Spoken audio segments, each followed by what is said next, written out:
wife and I wanted to go down to Rosarito for the weekend, and we thought, okay, well, we're going to drive down there. Now, Rosarito is like 15 miles or so outside of Tijuana. It's essentially a suburb, so it's really not very far. I probably could have Ubered it, and in retrospect, I should have Ubered it, but I didn't. I drove.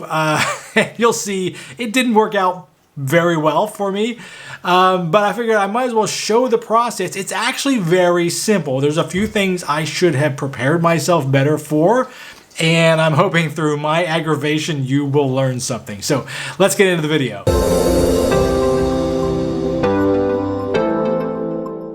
So the cars on the right, those are the people trying to get off at the last exit before Mexico.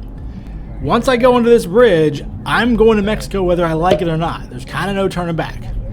So I'm going to get into this, basically these lanes, and there's multiple lanes that end up going through, you can see these little slots. At this point, in fact, on this day, nobody stopped and talked to us at all. It was kind of smooth sailing. It was very simple. This first awning you'll see is a set of what looked like toll booths, but there was nobody in them. So none of them had people in them. Nobody stopped at anything. There were no lights. We just cruised by. I don't know if they usually use them or other times, but not on this day. And you see again, just like every other toll situation, a lot of cars trying to funnel in. Now watch this truck on the right, this black truck. He'll come up in a second. So basically pull up to this awning, and now this section, again, there's nobody here, but as you kind of move forward and the arms go up or down, you get the license plate gets snapped. You see a flash every once in a while. Take a picture of your license plate. No big deal. Again, nobody's talking to us. Once I get past this section, you will see Border Patrol agents. And again, these are Mexican Border Patrol. I don't know if that's the same as their army, so to speak, the federales, or if it's a different division like we have in the United States. From our, our army is one thing and Border Patrol is a second. Okay, so see the guy here in the black truck again? For whatever reason, he decided he didn't want to be in the lane to my right or my lane. He had to get all the way to the left. Well, okay, remember, this is the Border Patrol. They're looking for anything just out of the ordinary. Or they're randomly picking people anyways, but now you've made a sort of a spectacle of yourself. And you'll see as this green truck right in front of my camera moves forward, you'll see to the right there is a Border Patrol person. And right in front of that green truck is another Border Patrol that you can't see, but he is telling that black truck, now, which is now on the left, that he needs to pull over for inspection. So whatever that truck was doing, whatever his thought process was, it did not help, because now he has to be inspected. Now, it could have been, I saw him get out, we kept going, so how long he was there, we don't know, but he had to go back out, and he had to lift the back and show him everything in the trunk.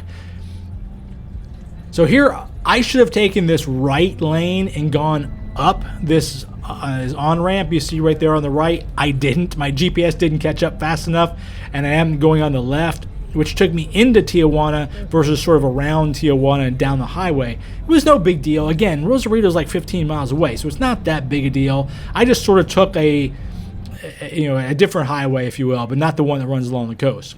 Wound up behind this sketchy situation. He's got two smashed up cars on top of this flatbed with basically a ratchet strap. It looked unsafe, but hey, whatever. I was just going to let him have a little distance so I didn't get crushed, but it was fine. And then I'm basically, I think at this point, I'm kind of in Rosarito, or I'm on the outskirts of it. Again, it's almost like a suburb, so you don't notice the difference between TJ and Rosarito. It's all very similar. Again, it's all sort of one big sprawling area.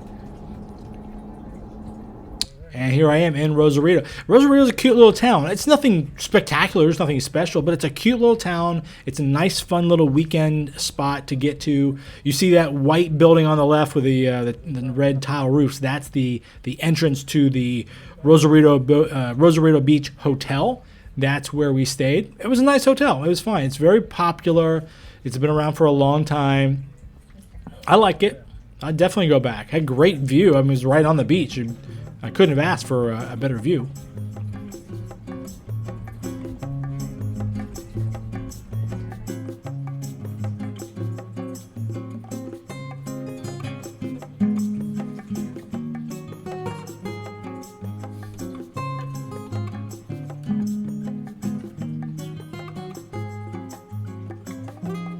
You see, we can see everything. It's a really, really pretty.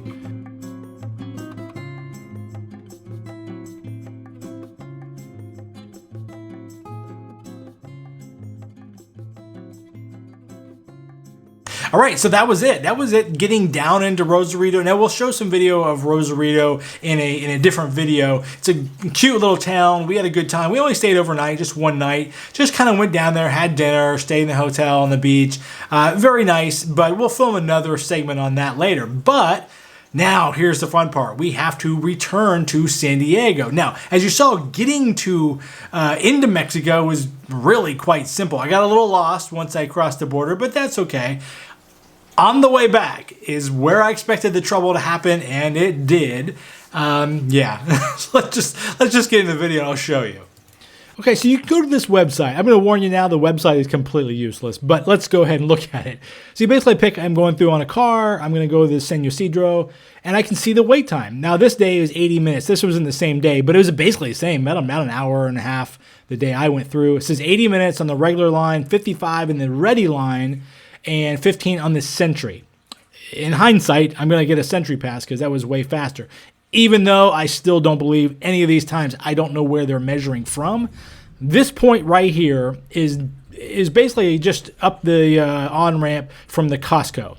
So I go to the Costco every month down there. So it's right there. That was my journey. You can see right here on this Google Maps. There's the Costco, that big building, and that spot right there is kind of where I started. You just go up the highway, and you'll see here right there where it kind of spreads out. That is a bunch of lanes, 33 lanes, I think, that you use to cross the border. But that's like a kilometer and a half. However, here we sit. And this is like a flea market. It's bizarre. Hey, do me a favor, if you like this kind of content, make sure you like and subscribe and ring the bell so you get notified every time we drop a new video. So you see, it's like a flea market. Like I said, there's people selling everything. And this just goes on for the entire stretch of the location, which again is about a kilometer and a half.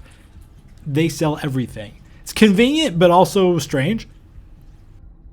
Yeah, it was dark. At some point it was light and then it got too dark. But people are selling things, blankets, food, drinks, puppies. I felt a little bit weird about that. They were selling puppies. I didn't film it because I can't condone that. Hats, you name it. And this bugged me. Oh my God, my wife and I are freaking out. I'm like, oh, this is a little baby girl. And you can see there's another kid in the background. People are everywhere, and they're asking for change or whatever. This guy in the vest is completely not an official. He's just some random guy.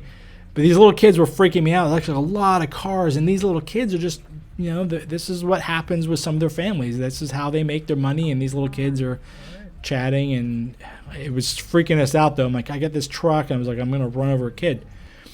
You end up back at this sort of toll booth thing, and now this is going into the U.S., so this is the U.S. Border Patrol. And you end up at these booths. Now, these are manned, and this is where our Border Patrol is going to be. Here's me basically stopped there. And he waved me through. They did like a shift change, and this is a new guy. So he waved me through. We handed him our passports, because that's what we have. We actually have the enhanced driver's license, which would have made it easier. I could have picked a different line, but either way, he asked me to roll down my back windows, which I have really dark tint, so I was happy to do it, no problem. He just took a cursory glance, just kind of looked real quick, and that was it. And then I pulled back out, and at this point, I'm going to get up on the thing.